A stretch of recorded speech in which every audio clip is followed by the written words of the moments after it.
Hi there everybody, this is David, and my favorite time of year is now here, fall. The holidays are in full swing and the weather is much colder and it gets dark a lot earlier, which gives you plenty of time to hunker down with some great RPGs. And boy, do we have a lot of fantastic ones to go over this month. I have 12 of them listed here, and a good half of those 12 are like certifiable must-play bangers. So let's take out our pumpkin spice lattes and let's start going over this list. Number 1, Phantom Blade Executioners. Releasing on the PS4, PS5, mobile, and PC on November 2nd. This day, November 2nd, is just jam-packed with 4 different RPGs releasing on this day. But while the others are pretty traditional, this one is much more of like a side-scrolling action RPG beat-em-up that reminds me a lot of the games that I used to play back on the SNES, except, much more stylized. And apparently, this one's free to play too. So I don't know what the catch is, but I definitely know that there is going to be one. Here, you can select from 4 different heroes as they go about eradicating monstrosities from this gorgeous, hand-painted, ancient Chinese-inspired 2D world. Number 2, Star Ocean: The Second Story R, releasing on the PS4, PS5, Nintendo Switch, and PC on November 2nd. I will be the first one to say that there are some killer RPGs coming out this month, but out of all of them, I do believe that this one takes the cake. Not only is this just like, the best Star Ocean in the series, but it's also one of the best RPGs on the PlayStation and one of the best action RPGs ever created, full stop. Featuring dual protagonists, complete with different storylines, different private actions, completely different endings, and different characters that you can recruit, you would be remiss to not play this multiple times. And now with beautiful HD 2D graphics, as well as modern quality of life improvements, I am just chomping at the bit for this one, and it is easily my personally most wanted game of this month. Number 3, For the King 2, releasing for the PC on November 2nd. Do you like playing board games with your friends? I know that I do, and here you can, but, online. You can join up together to battle against the tyrannical queen, alone or with up to 4 different players in this sequel to For the King, which was like a massively popular turn-based roguelite tabletop RPG in a similar vein. This is a great way to pass the time with your friends, but if you do decide to go it alone, you can control all 4 characters yourself. Each map is procedurally generated, ensuring that no 2 playthroughs are the same, and this promises over 30 hours of gameplay split into 5 separate adventures, along with 12 different unique character classes. Looks pretty neat to me. Number 4, Back to the Dawn, releasing on PC on November 2nd. I've personally had the pleasure to play through a beta version of this game, and I've gotta say, it's nothing if not unique. You play as a framed and wrongly incarcerated journalist, Thomas the Fox, as he learns to survive in prison with the end goal of breaking free. Here, you're going to want to explore every single inch of that facility while exploiting any weaknesses that you can find and manipulating and scheming with all the other inmates, making friends or enemies, all dependent upon the decisions that you make. So, go around, explore, and collect evidence as you contact your attorneys on the outside to hopefully free yourself from the slammer. Number 5, Saltn Sacrifice, releasing for the Nintendo Switch and PC on November 7th. This is a really neat looking online cooperative adventure and successors to 2016's Saltn Sanctuary. Just looking at it, you'll easily see that it's an action RPG, but unfortunately, it's one of those Souls-like action RPGs, or as I like to call them, games that the developers just don't feel like playtesting or balancing, so they instead decided to just call it a Souls-like as an excuse for their incompetence.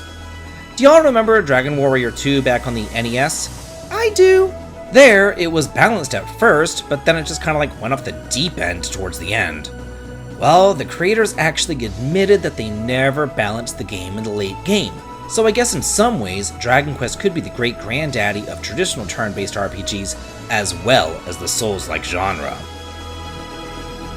Number 6, Like a Dragon Gaiden, The Man Who Erased His Name, releasing for the PS4, PS5, Xbox, and PC on November 9th. I first got into this series with Yakuza Like a Dragon, and honestly, the only reason why I bought it was because it was turn-based, and it had a job system. But boy was I ever impressed by it, and now this series is keenly on my radar. Unfortunately though, this particular entry is not turn-based, it's action combat, but it still looks pretty sweet. You play as Kiryu, who faked his own death in order to protect his family, but now he's been thrust into conflict by a mysterious figure who's attempting to drive him out of hiding. The combat is action-packed where you can switch between two different fighting styles. The Yakuza style, where you strike fear into your enemies by unleashing wildly aggressive moves, or the Agent style, where you deliver blows with absolute speed and precision while also using an array of high-tech gadgets to send them flying across the screen. Number 7, Tales of Arise Beyond the Dawn, to be released for the PS4, PS5, Xbox, and PC on November 9th. Tales of Arise could very well be the best Tales game that we've received since Graces F and Vesperia. I thoroughly enjoyed the characters, the world building, the combat, and the beautiful regions. However, if there was one thing that I was going to knock, it would be that last 5 or so hours in the ending. But that's neither here nor there. Beyond the Dawn is a DLC expansion to the sensational game where the party meets a young girl, Nazamil, who's the daughter of a Renin Lord and a Donin, and who's fated to eventually fall under the curse of the mask. This promises a satisfying storyline, new dungeons, new subquests, a bunch of new costumes, as well as new equipment, and I'm personally stoked to re-enter Lenegis. Number 8, Broken Roads, released for the Xbox and PC on November 14th. Huh, an Australian RPG. That's not something that you see every single day. Too bad it's a post-apocalyptic setting, cause Lord knows, you definitely see those every single day.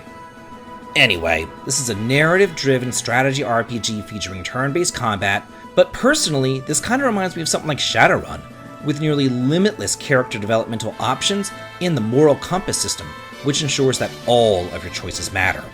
This little indie game seems to have all the right moves, as it's already won some awards, and it hasn't even released yet, so you definitely want to keep your eye on this.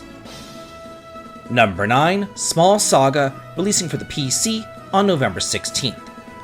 Oh my gosh! This looks absolutely adorable. I just hate that it's going to get overlooked by the next 2 games on the list, because this one here definitely deserves a spotlight.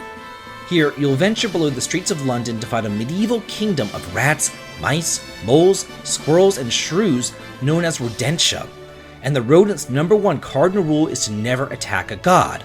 But our hero, Verm, doesn't quite care for that rule, since his tail was stolen by the yellow god of death, also known as, a house cat. So now he has to leave his kingdom and fight all manner of beasts on his quests to regain his little tail.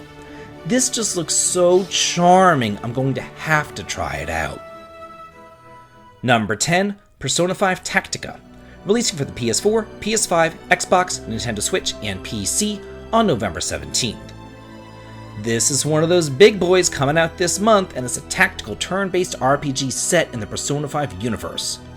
Our intrepid phantom thieves have inadvertently wandered into a bizarre realm where everybody lives under tyrannical oppression by the Legionnaires. They find themselves in grave danger until a mysterious revolutionary named Irina rescues them and offers an enticing deal in exchange for their help. What truth lies behind Irina and the deal that she offers to these thieves? This features an all-new story with the return of fan-favorite characters, as well as new allies and new enemies. Can you join up with the underground resistance and lead a revolution against the oppressive Legionnaires? I know that I'm personally going to be finding out, because this is definitely one of the games that I am picking up. Number 11, Super Mario RPG, releasing for the Nintendo Switch on November 17th. As far as I'm concerned, this is still the best Mario RPG ever conceived, and now it's returning in glorious HD, and it's about damn time too. I have been saying that they need to re-release this game for years now. Quit messing around with Paper Mario and just go back to the basics. Return to what made the series famous in the first place. So now here, we're getting the best of both worlds with this classic RPG that I first played back in high school in 1996, and now your timed attacks hit all enemies, and you can fill up a gauge in order to release powerful triple techs against all of your enemies. So here's to a modern upgrade to an all-time classic. And number 12, In Stars and Time, releasing for the PS4, PS5, Nintendo Switch, and PC on November 20th. I've never really been one to shy away from my opinion. I am nothing if not honest. And while I do wish the developers all the best out there, I gotta say, this looks like hot garbage. I mean, I hope I'm wrong, and I hope that it's actually really good, but from what I'm seeing here, I don't have a lot of hope. I mean, first of all, it's in black and white. That's already a major hurdle to overcome. Then secondly, it is a time-looping RPG. I mean, doesn't the JRPG genre get enough flack about, doing the same things over and over and over again without literally having to do the same things over and over and over again? And then it has a third strike, and it uses a rock, paper, scissors combat system. Like, come on! Maybe I'm wrong, but I really do think that this is just going to be straight into that dumpster. Okay, so that's it for all the RPGs releasing this November. What games are you going to be picking up, and what are you most excited for? Let's get a discussion going on here, and let's all talk and chat about it, because I'm always in the comments too. And if you like what I do here on the channel, please head on over to the Patreon to sign up for early access to my videos, as well as behind the scenes photographs. The link to it is over in the video description. And as always, please like, comment, and subscribe, and have a good day.